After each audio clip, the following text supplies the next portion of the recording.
네, 오늘 함께 말씀 나눌 말씀 부분은 출애굽기 20장 16절 말씀, 내 웃에 대하여 거짓 증거하지 말라라는 말씀을 가지고 말씀을 나누겠습니다. 혀는 곧 불이오라는 야고보서 3장 6절의 말씀처럼 사람의 혀는 작지만 사람의 인생 전체를 불태울 수 있는 불과 같습니다. 그러니까 성경은 말 한마디가 사람을 세우기도 하지만 사람을 완전히 무너뜨리기도 한다고 경고합니다. 그렇기 때문에 이 말 한마디의 무게는요, 결코 가볍지 않다라는 거예요. 그래서 하나님은 이 말의 문제를 어떤 단순한 언어의 잘못된 습관으로 보지 않으십니다. 사람의 말은 그 사람의 마음 그리고 믿음의 상태를 보여주는 거울과 같다라는 거예요. 그래서 말은 그 사람의 마음을 보여주는 거울, 그 사람의 인격을 보여주는 거울과 같은 것입니다. 그래서 아무리 외모가 출중하고 많은 것을 가진 사람이라 할지라도요, 그 사람이 말이 거칠고 남을 함부로 대하고 말한다면 그 사람을 보며 대부분의 사람들은 거리를 두려고 할 것입니다. 왜냐하면 그 사람이 많은 것을 가졌고 어떤 출중한 부분이 있다 하더라도 그 사람과 가까이 하면 그 말을 통해 그 다른 사람의 말을 아프게 하기 때문에 가까이 할 수 없는 것입니다. 그래서 오늘 살펴볼 말씀은요, 10계명의 9번째 계명인 내 이웃에 대하여 거짓 증거하지 말라라는 말씀입니다.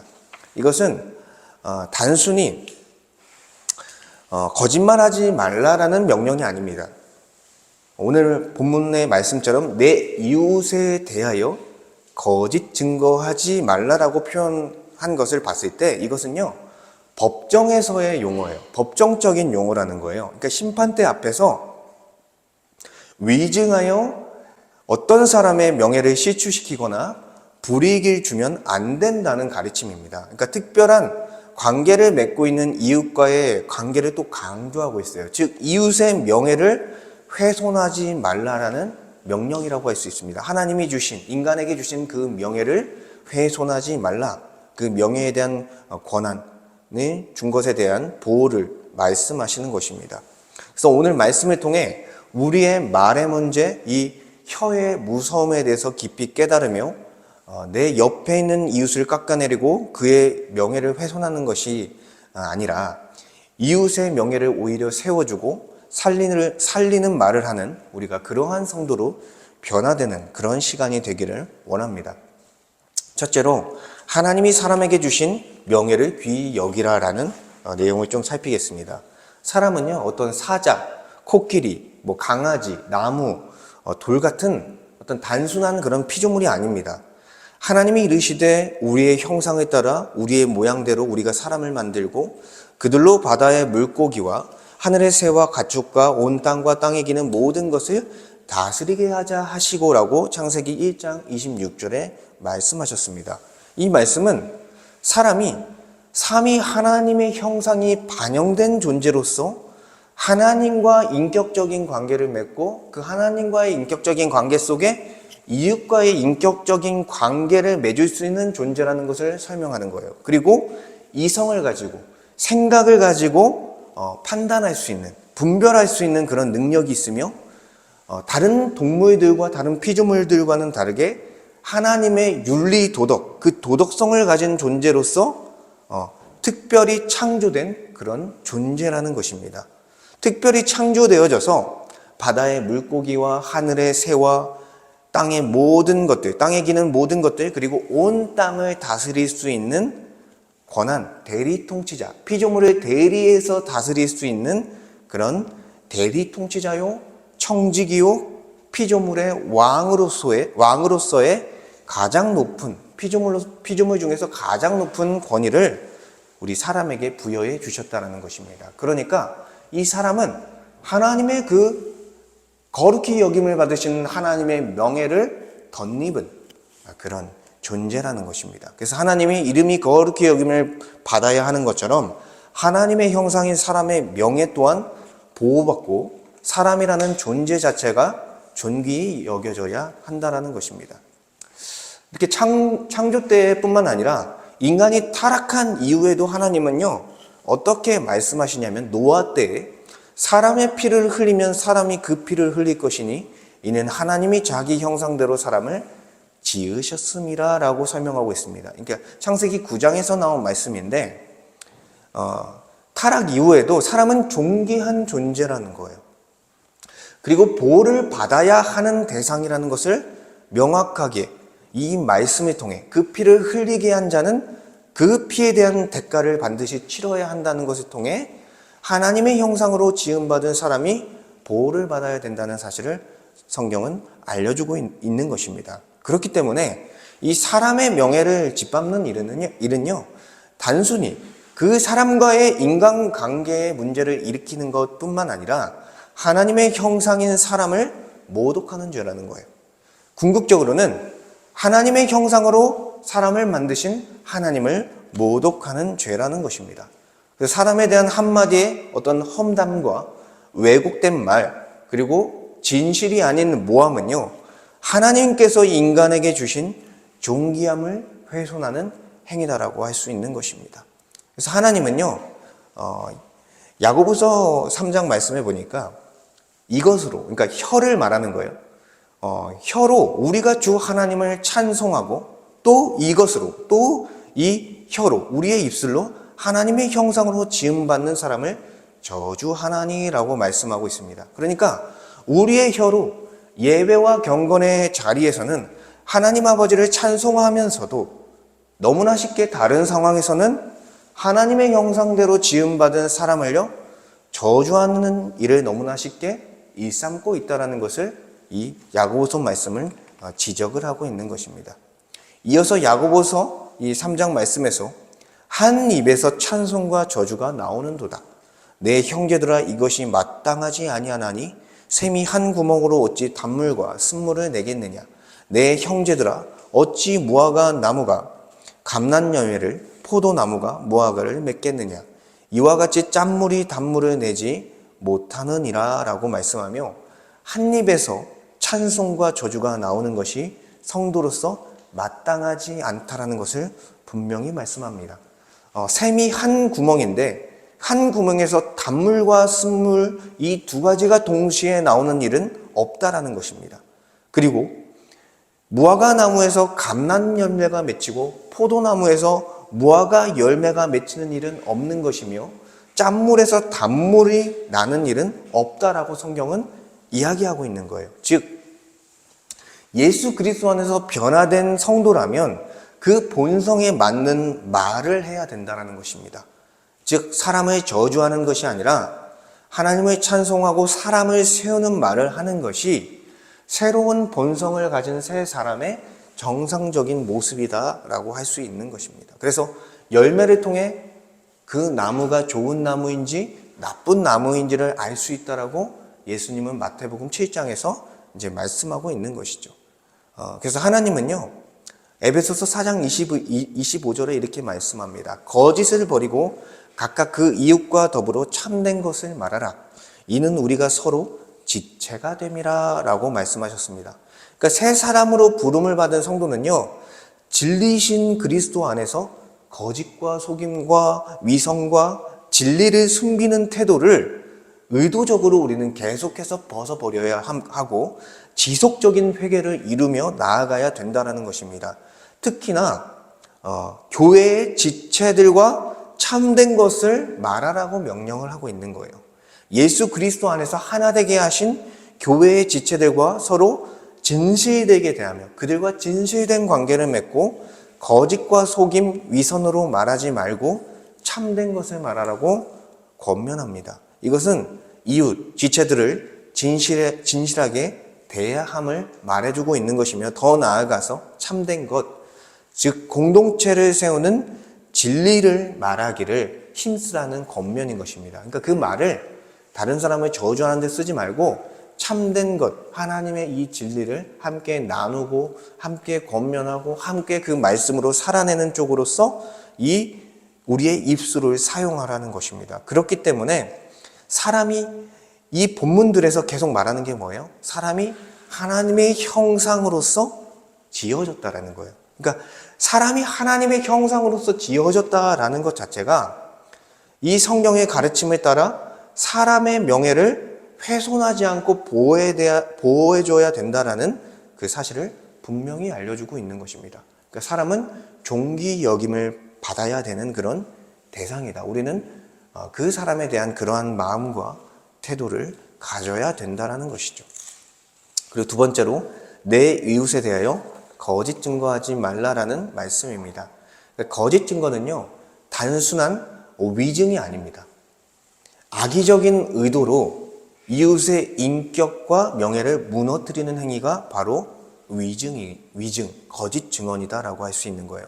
그러니까 하나님은요, 이렇게 우리가 표면적으로 말하는 그 말에 대해서만 말씀하시는 것이 아니라 그 말이 어떤 의도를 가지고 했는가를 더 중요하게 생각을 한다는 거예요.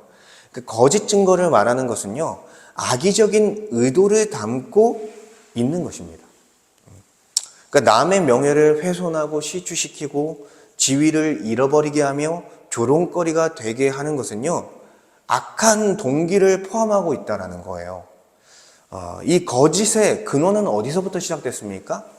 에덴 동산에서부터 시작되었습니다. 창세기 3장에 보면 뱀이 여자에게 물어 이르되 하나님이 참으로 너희에게 동산 모든 나무의 열매를 먹지 말라 하시더냐 이렇게 말하면서 뱀의 탈을 쓴 거짓의 아비인 사탄이요, 선악을 알게 하는 나무에 대한 금지 명령을 동산 모든 나무의 열매에게 적용되는 것처럼 왜곡시켜서 약간 비틀어서 인간에게 풍성함을 주시는 하나님을 사람 위에 군림하고 억압하고 궁핍하게 만드는 그런 존재로서 왜곡시키고 있는 것입니다. 또한 또다시 사탄은요, 너희가 결코 죽지 아니하리라, 너희가 그것을 먹는 날에는 너희 눈이 밝아져 하나님과 같이 되어 선악을 알 줄 하나님이 아심이니라 라고 뱀이 다시 말했습니다. 이것은 선악을 알게 하는 나무의 열매를 먹으면 죽으리라 라는 하나님의 말씀을 전면으로 뒤집어 버리는 거예요. 완전히 왜곡시켜 버리는 것입니다. 그리고 그 왜곡된 그런 훼손된 말씀 앞에 아담과 하나는 어떻게 했습니까? 넘어지게 된 거예요. 뱀의 거짓 증언, 이 거짓 증거와 인간의 범죄의 결과는요, 하나님과 인간의 관계를 완전히 파괴시키고 완전히 죄로 인해 단절되게 만들고 영벌에 처하는 그런 심판을 받게 했다라는 것입니다. 그러니까 에덴 동산의 뱀처럼요, 오늘날에도 사람의 그 말 속에 사탄의 그 영향으로 인해서 그 왜곡의 씨앗이, 우리의 죄성, 잔존하는 죄성을 사탄이 계속 건들면서 우리의 왜곡의 씨앗이 계속해서 올라오는 그런 모습들이 있다라는 것입니다. 다른 사람을 헐뜯고자 하는 그런 마음이 생기고요, 그 잘못한 것을 더 과장해서, 아니면 잘못이 없는데도 그것을 과장해서 잘못을 한 것처럼 말하기도 하고요, 진실이 있는데 그 진실을 비틀어서 부정적으로 말하기도 하는 그런 모습이 우리의 삶 가운데 있다는 것입니다. 이러한 언어는요, 사탄의 언어라는 것입니다. 이러한 언어는 사탄의 언어라는 거예요. 그래서 거짓 증거는 단순한 죄가 아니라는 것입니다. 하나님은 거짓 증인은 벌을 면하지 못할 것이요 거짓말을 뱉는 자는 피하지 못하리라라고 잠언 19장에서 말씀하셨습니다. 그러니까 법정 앞에서 거짓 증인은 벌을 면하지 못할 것이다. 거짓말을 뱉는 자는, 거짓 증거를 하는 자는 분명한 심판을 받게 될 것이다라는 경고를 하고 있는 것입니다.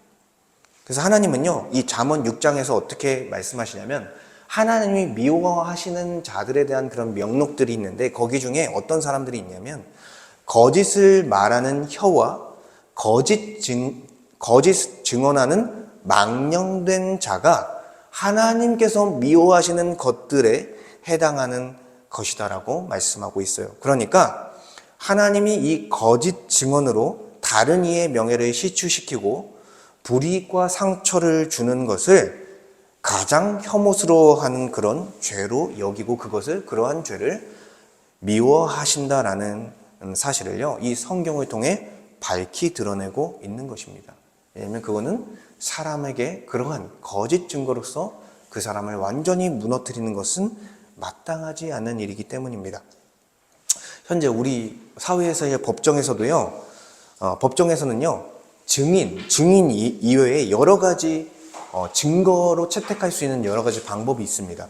뭐 과학적인 수사와 어떤 CCTV 분석 등을 통해서 사실관계, 어떤 것이 팩트인지를 확인할 수 있는 여러 가지 도구가 있다는 거예요.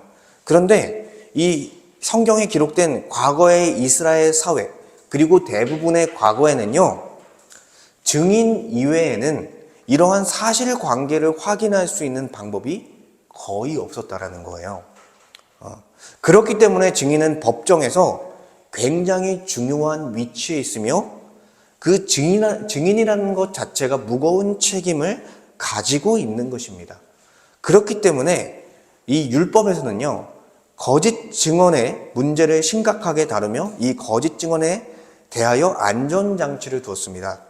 먼저는 어떤 안전장치를 두었냐면, 한 명의 증인만을 채택하지 않고 2명 이상의 증인을 채택하여 재판을 진행하는 것입니다. 그것을 통해서 한 명이 거짓 증언을 하지 않는 것을 막는 것이죠. 그리고 두 번째로 자신의 증언에 대하여 책임을 지게 하는 방식으로서 이 안전장치를 두었습니다. 그게 뭐냐면, 증인의 말에 따라 그 피고인이 처벌을 받게 될 경우에는요, 증인이 가장 먼저 피고인에게 그 처벌의 벌에 따라서 그 증인의 손으로서 처벌하겠습니다. 그러니까 그 증인이 직접 그를 처벌하는 거예요. 어떤 매를 맞는다든지 아니면 사형에 처하는 것조차도 누가 그것을 실행하는 거예요? 증인이 그것을 행하는 것입니다. 왜 그렇게 했을까요? 바로 증인이 양심의 가책을 가지면서 양심의 가책에 호소하여 거짓 증언을 하지 않게 하려는 목적을 갖고 있는 거예요. 왜냐하면 자신이 말하면은 그가 그런 벌을 받고 그것을 누가 시행해야 됩니까? 증인이 시행해야 되기 때문에 함부로 그렇게 말을 하지 못하게 되는 것입니다. 만약에 그렇게 거짓 증언해서 피고가 그런 벌을 받았는데 그것이 거짓이라는 것이 나중에 이제 알게 됐을 때, 그게 사실이 아니라는 것이 나중에 밝혀졌을 때 그 증인은 어떻게 되냐면 그 피고인과 동일한 벌을 받게 된다는 거예요. 그 피고인이 매를 맞았으면 매를 맞게 되고 그 피고인이 사형에 처했으면은 사형을 받는 벌을 동일하게 받게 된다는 것입니다. 그만큼 이 증인의 증언은요, 법정에서 결정적인 역할을 한다는 거예요. 그래서 거짓 증거는 이 성경에서 매우 엄중하게 다뤄지는 그런 죄다. 그래서 증인의 증언은 피고를 살리기도 하고 죽이기도 합니다, 여러분. 그렇죠? 현재 사회에서도 그렇습니다. 거짓 증언은요, 죄가 없는 무고한 사람을요, 죄인으로 몰아넣어 정죄받아 감옥에 보내버리기도 합니다. 근데 반대로 악인을요, 죄가 많은 그 사람을 죄가 없다라는 무죄 판결로 이끌어서 죄를 받지 않고 감옥에 가지 않도록 하기도 한다는 거예요. 그러니까 부당한, 법에 근거하여 공평하지 않은 사회로서 만들 수 있는 사람이 누구예요? 증인이라는 거예요. 그래서 이것은 매우 심각한 부분이고 현재 사회에서도 매우 계속해서 논란이 되는 부분이 이러한 증인에 대한 부분이다라고 할 수 있는 것입니다. 그래서 이러한 법정에서 문제를 좀 말씀드렸고, 이 법정에서뿐만 아니라 우리의 일상, 가정 안에서, 교회 안에서, 직장과 같은 일상 속에서 우리의 기본적인 전제는 뭐냐면요, 거짓말을 하지 않는 것입니다. 우리와 함께하고 있는 사람에게 거짓말을 하지 않고 진실되게 말하고 대하는 것입니다. 가족과 교회의 지체들, 직장의 동료들을 진실되게 사람과 사람으로서 대하는 것입니다. 인격과 인격으로서 대하는 것입니다. 여기서 말하는 거짓말은요, 다른 사람에 대한 거짓 증거, 일상 속에서 이루어지는 거짓 증거를 또한 의미하는 거예요. 그래서 교회의 지체들이나 직장 동료에 대한 사실을 왜곡하고 확대 해석하며 교묘하게 말하여서 부정적인 이미지로서 프레임을 씌우는 그런 일들을 우리가 신경 쓰지 않으면 우리도 모르게 그렇게 하고 있는 모습을 보게 되는 것이죠. 그리고 아무리 그 사람의 일이 사실이라 해도 굳이 말하지 않아도 되는 그런 지체들과 동료들의 약점들을 말하는 것도요, 명예를 시추시키는 것이기 때문에 이것도 거짓 증거하는 행위에 포함된다라고 성경은 규정하고 있는 거예요. 그래서 이 거짓말은 결국 단순히 거짓말 하지 말라 이렇게 말하는 것이 아니라 우리가 이웃과 관계에 맺고 있는 그 관계 안에서 이 거짓 증언은 당사자에 대한 심각한 명예훼손과 평판을 추락시킬 수 있는 부분과 연관되어져 있다는 것입니다. 그러니까 결국 그 거짓 증언으로 인해서 한 사람의 명예와 그 평판은 쉽게 훼손당할 수 있다는 것이죠. 그래서 안타깝게도 사실이 아닌 그런 가짜 소문, 가십거리가요, 너무나 쉽게 퍼진다는 거예요. 사실은요, 쉽게 퍼지지가 않아요. 진짜 신기하게. 근데 가십거리, 가짜인데 그거는요, 너무나 쉽게 사람들의 입에 오르내리며 가볍게 그 사람들 사이에서 말이 나온다라는 것입니다. 그래서 사실이 아닌 왜곡된 거짓은요, 계속해서 사람들의 입에서 입을 통해 전달되면서 그 왜곡된 거짓이 또 다시 왜곡되어지는, 또 다시 가공되어지는 그런 특징이 있다라는 거예요. 그러니까 거짓은요, 계속해서 거짓을 낳고 눈덩이처럼 거짓말을 증폭시키는 그런 특징이 있다라는 것입니다. 이러한 가십거리가 된 당사자는 어떻겠습니까? 정신적인 충격에 빠질 수밖에 없는 거예요. 그리고 실제적인 피해를 입을 수밖에 없다라는 것입니다. 그래서 이 진실됨이 없는 관계는요, 어려움과 갈등이 있다는 거예요. 어려움과 갈등이 있을 수밖에 없고, 피상적인 관계 속에서 결국에는 하나님과 단절될 것처럼 그 사람과의 관계가 단절될 수밖에 없다는 것입니다. 그러니까 거짓말이라는 것은 진실된 관계를 피상적으로 만들면서 관계를 단절시켜 파괴하도록 한다는 거예요.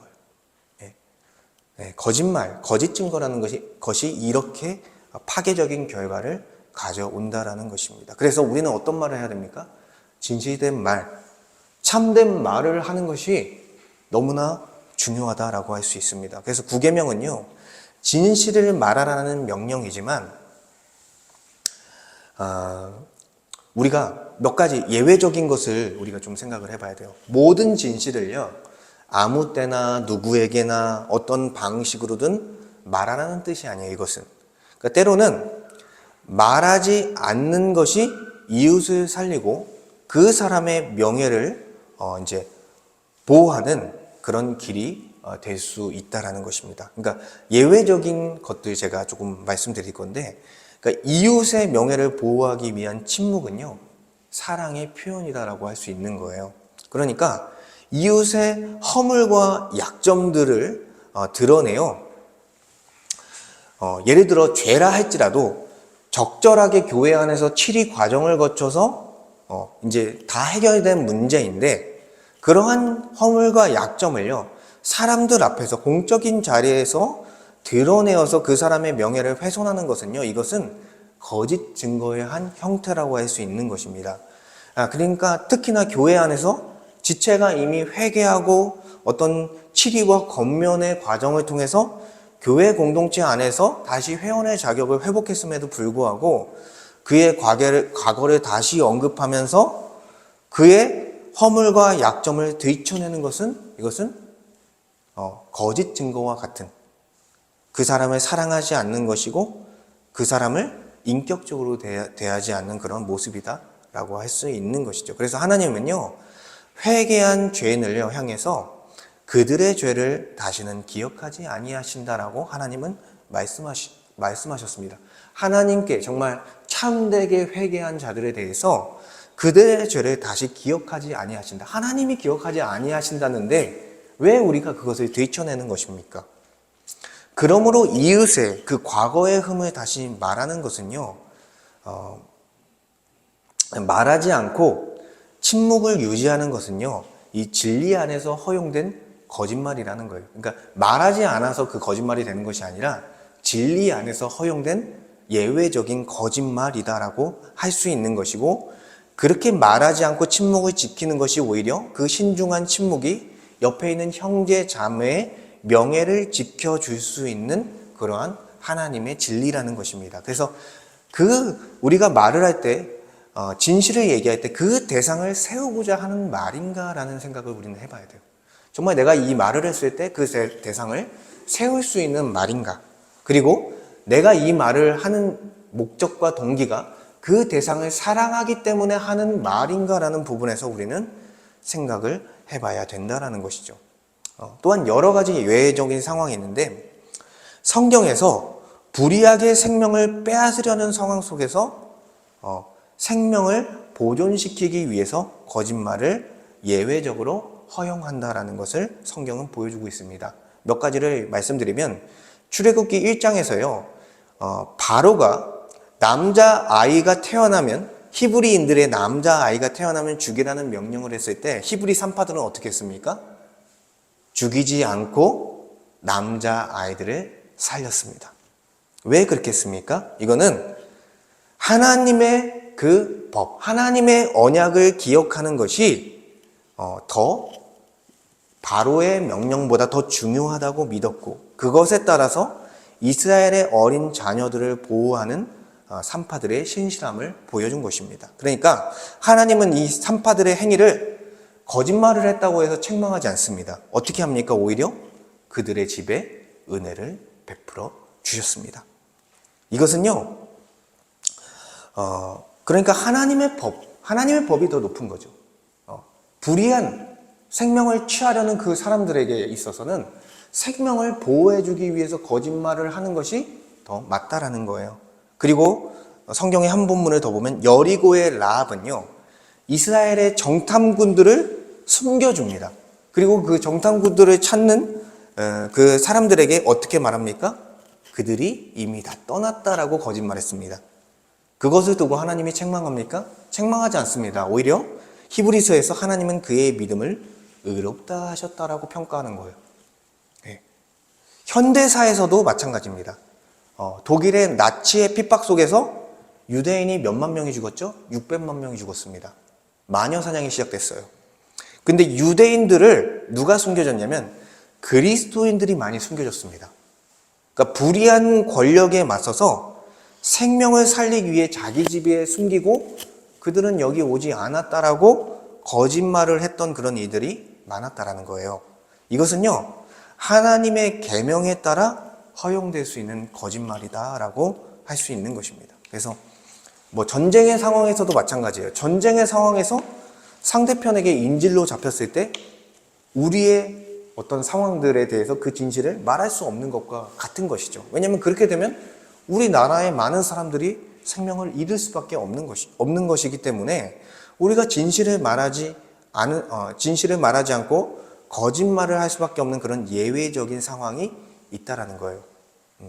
그러니까 이런 것들은 뭐예요? 다른 사람의 명예를 시추시키지 않는 것과 연관된 것이죠. 그렇죠? 사람의 생명을 구하는 부분이기 때문에 하나님께서 이제 허용하신 것이다라고 여러분이 생각하시면 되겠습니다. 그래서 그렇기 때문에 이렇게 불의한 자들로부터 생명을 보존시키기 위한 상황에서는요, 거짓말이 예외적으로 허용될 수 있다는 것을 분명히 여러분이 알아야 합니다. 그리고 일반적으로 그런 것도 있겠죠.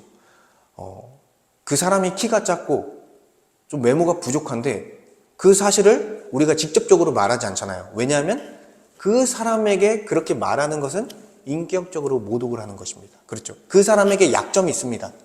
근데 그 사람의 약점을 굳이 말하는 것은 뭐예요? 그 사람을 모욕하는 거예요. 이것도 우리가 일부러 말하지 않는 거죠. 사실이 있지만 일부러 말하지 않는 거예요. 그런 차원에서도 우리가 하나님께서 예외적으로 거짓말을 허용한다라는 사실을 우리는 알아야 되고, 이것들을 알았을 때 정말 인간을 인격적으로 대하고 생명을 구할 수 있다라는 거예요. 그래서 이러한 부분 우리가 생각해야 되고요. 이 거짓말이라는 것은요, 단순한 말의 왜곡이 아니라 한 사람의 영혼을 완전히 파괴하는 살인과 같은 죄가 될 수 있다라는 거예요. 로마서 3장에 보니까 그들의 목구멍은 열린 무덤이요, 그 혀로는 속임을 일삼으며 그 입술에는 독사의 독이 있고. 말이 열린 무덤과 같고, 그 혀는요 속임을 일삼고, 그 입술에 나오는 말이 독사의 독과 같다라고 얘기하고 있는 거예요. 그러니까 거짓말로요, 사람의 명예를 훼손하고 깎아내리는 것은 그 당사자의 명예와 삶 전체를 무너지게 하고요, 가지고 있는 지위나 직함을 잃어버리게 하고요, 그리고 경제적인 불이익을 가져오게 하며 공동체 안에서 사람들의 그런 신뢰, 신용을 모두 잃어버리게 만든다는 것입니다. 그래서 당사자가 가진 명예를 잃어버릴 뿐만 아니라 그 명예를 잃어버림을 통해서 그가 가진 소유권, 그가 가진 지위, 직위, 신용 모든 것을 잃어버리게 만든다라는 거예요. 그러니까 거짓 증거가 이러한 파급력이 있다라는 것입니다. 그래서 이 8계명에 도둑질하지 말라와 연관이 깊이 있게 된 거예요. 그래서 8계명에 도둑질하지 말라, 9계명에 내 이웃에 대하여 거짓 증거하지 말라, 10계명 다음 주 살펴볼 내 이웃의 집을 탐내지 말라라는 이 세 가지 계명은요, 어떻게 묻기도 하냐면 재산과 돈과 관련된 법으로 묻기도 한다는 거예요. 왜요? 그가 가진 소유에 대해서 그것을 빼앗을 수 있는, 그것을 침해할 수 있는 그런 죄이기 때문에 그렇게 묻는 것입니다. 그래서 거짓 증거는 이웃의 명예, 신용을 도둑질하는 행위이기 때문입니다.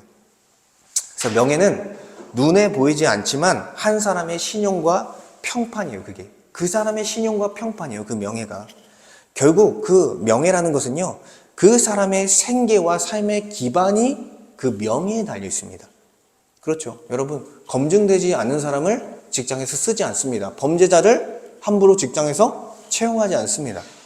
맞죠. 그러므로 이 명예를 훼손하는 이 거짓 증거는요, 재산을 훔치는 것보다 사실은 더 악랄한 죄라고 할 수 있는 거예요. 성경에서도 거짓 증거로 인해 치명적인 피해를 입게 한 이들을 볼 수 있습니다. 그래서 이스라엘의 왕 아합과 이세벨은요, 거짓 증인을 둘을 세워가지고 의도적으로 나봇을 모함합니다. 그리고 나봇의 그 포도원을 겁탈해 갑니다. 빼앗아 갑니다. 이 아합 왕이.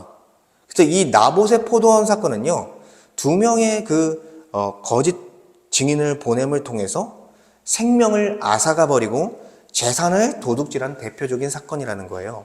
그러니까 거짓은 이러한 모습으로 파급력이 있다는 거예요. 그리고 또한 애굽 바로의 친위 대장 이제 보디발의 집에서 노예로서, 총무로서 일하고 있던 요셉에게 어떤 일이 있었습니까? 보디발 아내가 계속해서 요셉의 정절을 깨기 위해서 유혹하는 일이 있었습니다. 그러나 요셉은 그녀의 유혹을 뿌리치고 계속해서 정절을 지켰어요. 근데 어느 날 어떤 일이 있었습니까? 보디발의 아내가 요셉을 유혹했고 그 옷을 잡아당겼을 때 요셉은 그 옷이 벗겨지고 그 벗겨진 채로 도망가게 됐죠. 그 자리를 피해서 범죄하지 않기 위해서 그렇게 했는데, 그 보디발의 아내가 그 벗어 던진 그 옷을 보며 그가 나를 범하려 했다고 거짓 증언했습니다. 그 거짓 증언으로 인해서 요셉은 어떻게 됐습니까? 억울하게 감옥에서 고통의 시간을 겪게 됐다라는 거예요. 그러니까 그의 인생이 송두리째 완전히 망하게 되는 결과를 가져왔다라는 거예요. 이 거짓 증언이 그만큼 무서운 것입니다. 그리고 가장 대표적인 사건, 예수님이 십자가에 달리신 직접적인 이유 중에 결정적인 것이 뭐냐면 바로 거짓 증언입니다. 마태복음 26장 59절에서 60절을 보니까 대제사장들과 온 공회가 예수를 죽이려고 그를 칠 거짓 증거를 찾으매 거짓 증거니 많이 왔으나 얻지 못하더니 후에 두 사람이 와서, 이렇게 말씀하고 있어요. 그러니까 이 대제사장들과 서기관들과 장로들은 자신이 성전을 통해, 그리고 이 종교적인 지도자의 위치에서 얻고 있는 기득권을 지키기 위해서 하나님의 아들로 오신 예수 그리스도를 신성 모독자로 몰아가며 그 이방의 통치자인 빌라도에게 호소하며 예수를 십자가에 못 박으라, 예수를 십자가에 못 박으라는 그런 거짓 증언과 고발을 통해서 결국에는 예수님을 십자가 죽음에 몰아 넣었다는 것입니다. 그러니까 이 거짓 증언은요, 이웃의 명예를 짓밟고 재산을 빼앗고 생명을 죽이는 죄가 된다는 거예요. 그것은 하나님 앞에 단순한 잘못이 아니라 하나님의 형상대로 창조된 그 사람을 훼손한 것이며 하나님의 형상대로 인간을 만든 그 신이신 하나님을 모독하는, 신성 모독하는 죄라는 것입니다. 이 죄는요, 그 개인만 무너뜨리는 것이 아니라 공동체를 무너뜨리는 그런 파괴적인 악이라는 것입니다. 근데 하나님은요, 이 진리의 편에 서서 분명한 심판을 행하실 것입니다. 분명한 심판, 불같은 심판을 행하실 것입니다. 현재에서 심판하실 수도 있고요, 마지막 날 최종적인 심판 때에서 분명한 심판을 행한 대로 갚으실 것입니다. 그리고 세 번째, 복음을 거짓 증거하지 말라라는 내용을 살피겠습니다. 목사들과 신자들, 성도들은요, 자기 욕망과 유익을 위해서 또한 신앙생활의 불편함을 해소하기 위해서 복음에 어떤 것을 더하거나 어떤 것을 빼도록 하는 유혹을 쉽게 받는다라는 거예요. 저 같은 목사들 같은 경우에는요, 성경이 말하는 바를 명확하게 전하기보다는 성도들의 입맛에 맞추어 말씀을 변형하는 일들에 대한 유혹을 받는 것입니다. 왜요? 인기 있는 목사가 되고 싶어서. 여러분, 근데 그 유혹을 견디기가 쉽지 않아서 많은 목회자들이 성경이 말하는 대로 말하지 않고 좀 더 부드럽게, 좀 더 그 죄의 어떤 죄책감을 감하게 하는 방식으로서 하나님의 말씀을 전하고 있다는 거예요. 그러니까 빼거나 더하면서 그러한 모습이 있다는 것입니다. 또한 성도들도 소그룹 모임에서 말씀을 나눌 때, 그리고 불신자들과 함께 불신자들에게 복음을 전할 때 복음에 대해서 더하거나 빼는 복음을 왜곡하는 이들의 그런 유혹을 받을 수 있다. 특히나 당신은 죄인입니다, 당신은 저주받았습니다, 이런 말을 쉽게 하지 못하는 거예요. 왜요? 그 사람들에게 있어 직접적인 비난을 받을 것이기 때문에 그런 말을 진리임에도 불구하고 직접적으로 하지 못하는 것이죠. 그러나 이것은 복음에 대한 명백한 거짓 증거라는 거예요. 신명기 12장 32절을 보니까 너희는 내가 너희에게 명령하는 말을 지켜 행하고 그것에 더하지도 말고 덜하지도 말지니라. 그러니까 하나님이 주신 말씀에 대해서 더하지도 말고 덜하지도 말지니라 라고 하나님은 명령하고 있는 거예요. 그리고 갈라디아서 1장 8에서 9절에 보니까 만일 우리나 혹 하늘에서부터 온 천사, 영적인 존재라 할지라도 우리가 너희에게 전한 복음 외에 다른 복음, 거짓된 복음, 거짓 가르침을 전하면 저주를 받을지어다. 그러니까 하나님은 하나님의 말씀을 가감하지 말 것을 분명하게 경고하고요, 가감하여 왜곡하고 변형한 자에게 분명한 저주를 내릴 것을 경고하고 있습니다. 그렇기 때문에 목회자와 성도는 말씀을 어떻게 전해야 됩니까? 고린도전서 15장 3절 4절처럼 내가 받은 것을 먼저 너희에게 전하노니 이는 성경대로 그리스도께서 우리 죄를 위하여 죽으시고 장사 지낸 바 되셨다가 성경대로 사흘 만에 다시 살아나사라고 말씀합니다. 뭐예요?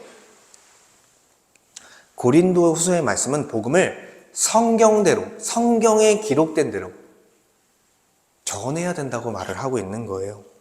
빼지 말고, 더하지 말고, 그래서 말씀을 혼잡하지 말고 성경대로 전해야 된다. 여러분, 성경대로 말씀 전하잖아요? 마음이 불편합니다. 그것을 듣는 성도는 불편합니다. 그것이 정상이에요. 왜요? 우리 마음 가운데 있는 죄 아래 머물고 있는 우리의 죄성이 건드려지기 때문에 불편한 거예요. 근데 그것이 더 정상적인 성경 말씀이고 말씀대로 선포됐을 때 그러한 현상이 실제로 일어나기 때문에 더 건강한 것입니다, 여러분. 그렇죠? 우리의 양심이 반응하기 때문에 더 건강한 것입니다. 하나님은 공의의 하나님이십니다. 그래서 거짓을 퍼뜨리는, 진리에 대해서 거짓을 퍼뜨리는 자에게 대해서는 반드시 벌하실 거예요. 그래서 예레미야 23장에 보면 선지자들에 대해서 경고하고 있어요. 거짓말로 내 말을 도적질하는 선지자들을 내가 치리라, 심판할 것이다 라고 분명히 말씀했습니다. 그리고 요한계시록 20장에 보면 죽은 자들이, 그러니까 그쵸, 육체적인 수명을 다한 자들에게 책들에 기록된 대로 뭐예요? 그 행한 대로 심판을 받을 것이다 라고 경고합니다. 하나님은 그 책에 쓰고 있습니다. 그가 행한 대로 책에 적고 있고 그 행한 대로 심판하실 것을 분명히 말하고 있어요. 여러분, 우리가 신자라 할지라도요, 우리가 하나님 앞에 죄진 것이 다 최후의 심판 때에 드러날 것입니다. 우리가 구원을 받는다 해도 부끄러운 구원을 받게 되는 거예요. 왜요? 그때서는 다 드러나기 때문에. 그래서 야고보서 3장을 보면 여기서는 어떻게 얘기하냐면 가르치는 자가 더 큰 심판을 받게 될 것이다 라고 경고하고 있어요. 저 같은 목회자, 그리고 교회 안에서 리더로 세워지고 장로로 세워진 사람들은 더 큰 심판을 받게 될 것이다. 왜요? 더 큰 영향력을 성도들에게 이제 주기 때문에 그런 것입니다. 근데 여러분, 물론 저도 사람이고요. 모든 목회자도 사람이기 때문에 말씀을 잘못 해석해서, 이거 의도적인 게 아니에요. 의도적이지 않은데 잘못 해석해서 오류에 빠질 수 있다는 거예요. 모든 목회자가 그렇습니다. 정말 대단한 목회자도 오류에 빠지는 부분이 있다는 거예요. 그래서 이제 역사적으로 신앙의 거인들이 있죠. 어거스틴, 칼빈, 웨슬리 이런 사람들이 있는데 이 사람들의 책을 보면요, 어떤 부분은 오류에 빠져 있는 부분이 있다는 거예요. 왜요? 그들이 의도적으로 하지 않았으나 좀 지식이 부족하고 성령의 조명하심이 부족하여 왜곡되게 또한 그 말씀을 전한 부분이 있다라는 거예요. 근데 여기서 중요한 건 뭡니까? 그럼에도 불구하고 그 오류에 빠지지 않도록 최선을 다해서 힘쓰는 것이 목회자와 어떤 리더들의 책임이다라는 것입니다. 그리고 저 같은 경우에도 오류에 빠지게 되면 그 오류를 다시 수정할 수 있어야 되는 거예요. 성도들에게 제가 이러한 연구를 했었는데 그때는 이렇게 말씀을 전했었는데 실제로 말씀을 다시 연구해 보니 제가 전에 말했던 것이 오류에 빠졌던 부분이 있었습니다라고 부끄럽지만 솔직하게 말하면서 다시 교정해 주는 작업이 필요하다는 거예요. 그래서 제가 전에 몇 번 그런 적이 있어요. 여러분 기억나실지 모르겠는데 광고 시간에 몇 번 교정한 적이 있어요. 전주에 했던 설교에서 이런 부분이 좀 오류가 있었습니다. 그것을 좀 수정합니다. 이렇게 한 번인가 두 번 제가 한 적이 있어요. 그러니까 이러한 부분이 필요하다라는 것입니다. 그렇지 않을 때 계속 말씀을 이렇게 귀히 여기지 않는 태도로서 그런 지도자들이 가르치는 자리에 했을 때 어떤 심판이 있다? 더 큰 심판이 있을 것이다. 그래서 직분이 있을수록, 가르침의 위치에 있을수록 더 큰 심판이 있는 것입니다.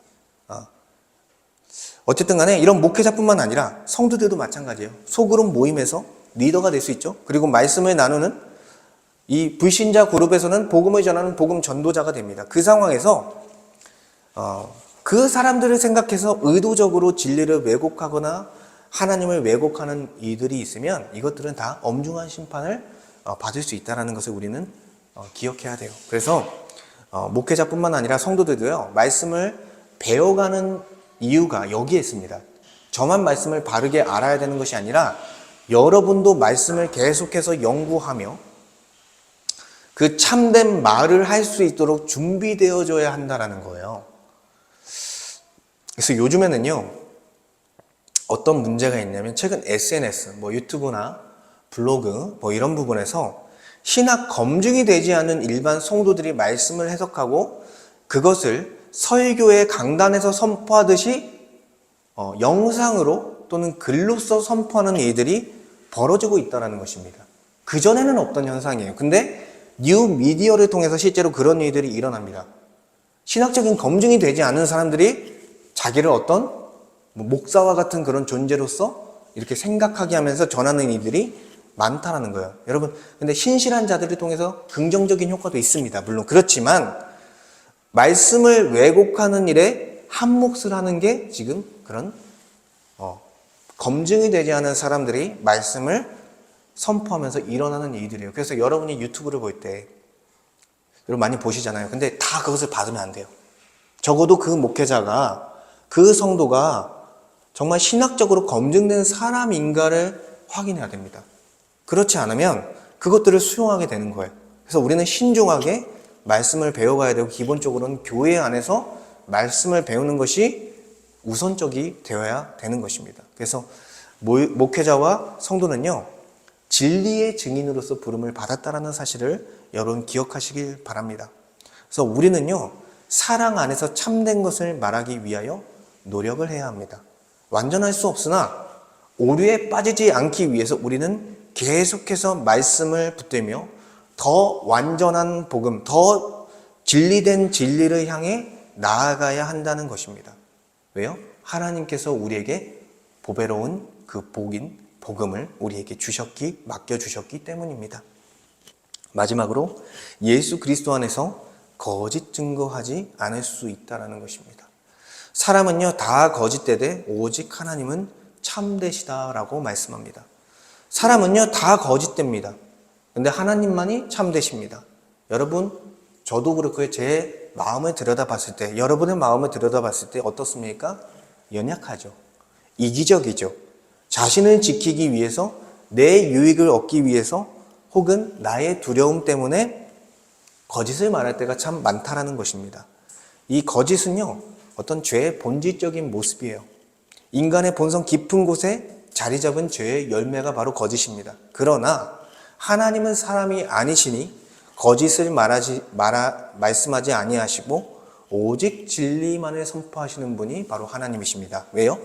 하나님은 하나님이시기 때문입니다. 예수님은요, 성자 하나님이신 예수님은요, 자신에 대해서 말할 때 이제 저희 본당에도 붙어 있는데, 내가 곧 길이요 진리요 생명이니라고 선포했습니다. 뭐예요? 하나님만이, 그분 자체가 진리라는 거예요. 그분 자체가 진리이기 때문에 그분이 선포하는 말씀 자체가 참된, 거짓이 없는 진리라는 것을 알려주고 있다는 것입니다. 우리는 거짓되지만 하나님은 복음을 통해 예수 그리스도를 믿고 그리스도 안에 들어간 자들에게 우리가 거짓된 그 마음을 돌이켜 우리의 양심이 반응하게 하여 참된 말을 할 수 있게 도와주신다라는 거예요. 성령을 통해 진리의 영으로서 예수 그리스도를 믿고 그 안에 들어간 자들에게 모든 진리 가운데 인도하시는 역사를 행하신다라는 것입니다. 그래서 진리를 가르치시고 깨닫게 하며 그것을 적용하여 살 수 있게 하는 모든 역사를 누가 하는 거예요? 우리가 노력해서 되는 것이 아니라 하나님께서 성령을 통해 우리 양심을 이제 반응하게 하며 선한 양심을 갖고 살 수 있게 우리를 돕고 있는 것입니다. 그래서 그리스도 안에서 썩어져가는 구속을 주는 옛사람을 벗어버리고 마음의 심령에 새롭게 함을 입어 새 사람을 입는 변화의 역사, 성화의 역사를 날마다 우리의 삶 가운데 이뤄가시고 있다는 거예요. 그래서 하나님은요, 새 사람이 된 자들의 마음에요, 성령을 통해 선한 양심을 갖게 하여 선한 양심을 통해 거짓을 버리고 참된 말을 할 수 있도록 인도하신다라는 것입니다. 또한 진리를 말하며 그 진리의 말씀을 영원히 굳게 설 수 있게 한다라는 것입니다. 또한 진리를 알도록 하며 진리가 죄 아래 억압되었던 영혼을 자유롭게 하는 그 참이라는 것, 그 역사라는 것을 경험하는 은혜가 주어집니다. 그래서 참된 진리만이 우리에게 참된 생명을 준다는 사실을 우리에게 계속해서 깨달으며 참된 말을 더 하게 하는 거예요. 아, 이런 진리가 나의 삶을 이렇게 자유하게 만드는구나. 하나님이 이렇게 복된 길로서 나를 인도하시는 게 이 진리이구나라는 것을 확신하며 더 참된 말을 하기를 힘쓰게 된다라는 것입니다. 그래서 새 사람의 심령을 새롭게 하는 것은요, 뭐예요? 바로 하나님의 말씀입니다. 이 말씀을 그렇기 때문에 우리가 계속해서 읽어야 됩니다. 여러분 말씀 읽으셔야 됩니다. 그리고 연구하셔야 됩니다. 깊이 묵상해야 됩니다. 그 전에 읽었던 거 다 잃어버립니다. 오늘 또 읽어야 됩니다. 오늘 또 묵상해야 됩니다. 그리고 그 말씀을 붙드는 것이 뭐예요? 기도입니다.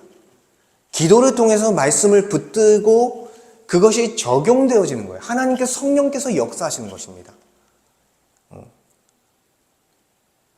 제자들이 귀신을 쫓아내지 못했을 때 예수님께 물었습니다. 왜 우리는 귀신을 쫓아내지 못합니까? 이런 이유는 기도를 통해서만 해결할 수 있다는 거예요.